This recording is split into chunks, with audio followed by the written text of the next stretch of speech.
Hi everybody, this is Matt. This next segment I'm going to do is on the coronary venous system, a somewhat underrated and not often spoke of part of the coronary vasculature. So anyways, I'm going to speak about it. So first of all, I have a tremendous presentation photograph to show to you, and it is this photograph right here. The blue vessels that are being depicted, starting at the right side of the picture. That would be the coronary sinus wrapping around the tricuspid valve, and then as it wraps around, it becomes the great cardiac vein, and the vessel that is going towards the apex of the heart, that is the middle cardiac vein. Then we keep going around and we have the posterior cardiac vein. The coronary sinus is used frequently also in electrophysiology studies.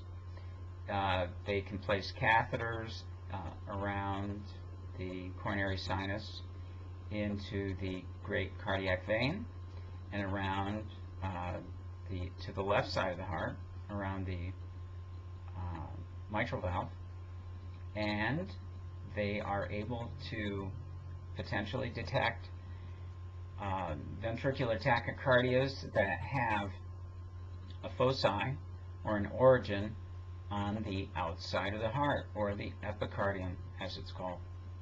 So that is a little bit of the anatomy, and I also wanted to make mention that not only does the blood flow through the coronary sinus back into the right atrium from all these other veins in the heart, but that that venous system does its emptying during ventricular diastole. This other presentation, which I'd like to show you, is in regards to a venogram and electrophysiology study that was published in this book by Dr. Schmidt, who is an electrophysiologist with whom I had the honor of working with at the Heart Center in Munich, Germany. So I thank him for this little presentation. This is a venogram. This is a venogram of the coronary sinus.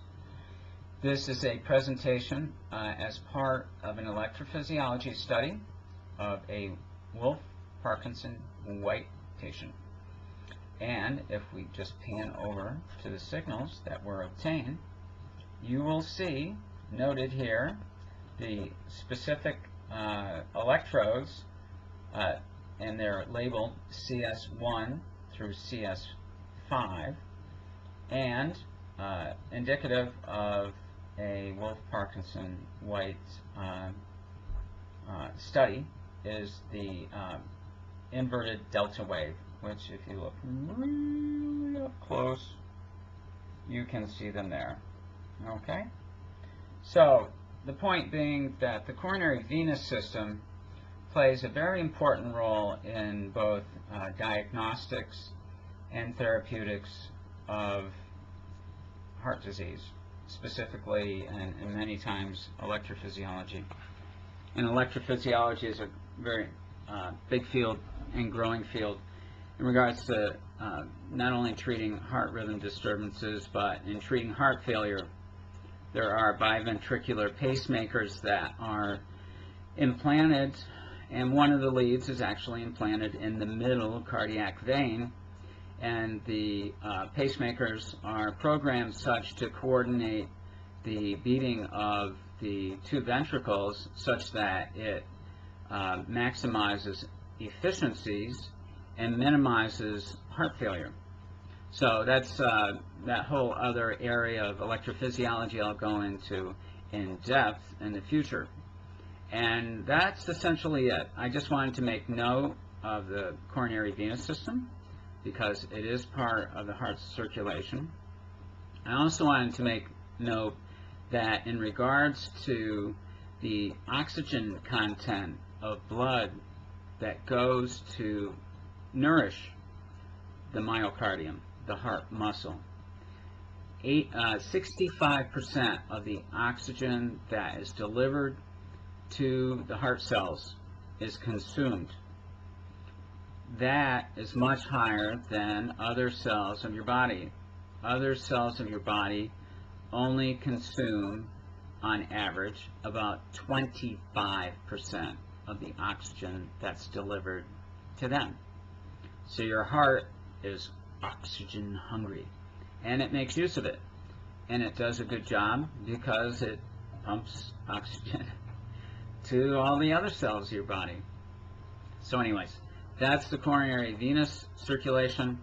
I wanted to kind of touch upon that. It will be brought up again as part of presentations on electrophysiology, because again it plays a major role in access and also plays a major role in terms of therapy of different heart rhythm problems that you may have. And that's it. Have a good day.